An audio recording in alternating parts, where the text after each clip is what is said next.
Sən istiliyinə bax. Ah. İynə demədim, istiliyinə dedim. Yeniliyinə bax, kəsə salam. Salam. Bizə Blinderlanddən dadmamız üçün müxtəlif blinçiklər göndəriblər. Hər birinin içliyi fərqlidir. Bu arada Voltda, Boltda sifariş edə bilərsiniz. Bunların öz qiyməti çox münasibdir, çox aşağıdır. Hətta Ağarza dedik, niyə belə ucuzlar? Üstəlik qurman promokodu ilə Blinderlandin veb saytından və yaxud da mobil tətbiqindən nə sifariş etsəniz 20% endirim olacaq. Aslına başlayaq. Filadelfiyaya görə əsas bunu sınamaq istəyirdim. Sənə deyim, ölçüsü qəşəngdir ya, balaca deyil. Nə boydadır? Bax. Siz bir dənə bu içliyə baxın. Dəhşət. Məncə elə birinci yerə bunu qoyulur. Julianısın ya. Bu çox dadlı olacaq, əminəm. İçliyi çox bol qramla etdiklərinə görə hər kəsə belə gələcək. Bizə özəl bir şey deyil. Çox dadlıdır. Bu belə krevetka ilə olan blinçikli roldu. Bu şeydən dadlıdır, çox dadlıdır. Bolognezini çox sevirəm. Buna baxın.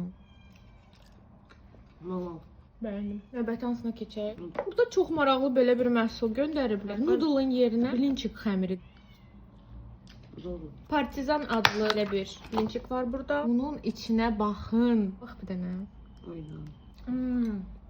Bu çox dadlıdır. Partizan inanılmaz dadlıdır. Bunun adı isə Blümir adlanır və yenidən göbələkli. Çeşidlər çoxdur. Mən öz zövqümə və Ağarzanın zövqünə uyğun seçmişdim. Çox dadlıdır. Süper. Keçirik şirinlərə. Yanında smetan da göndəriblər. Görün nə qəşəng büküblər. Qəşəng belə batıraq. Ağarza dəhşət bir şeydir. Çox dadlıdır. Arabla adı deyil. Albalı ilə vareniklər var.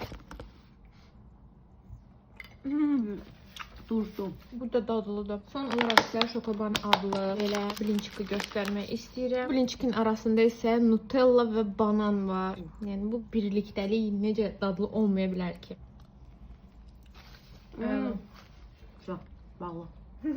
Qeyd edeyim ki, qurman promokodu ilə əlavə 20% endirimdə qazana bilərsiniz. Bu fürsəti qaçırtmayın. Bir sözlə mükəmməldirlər. Mütləq sınayın. Biz gedək yeməyə davam edək. Sağ olun. Sağ olun.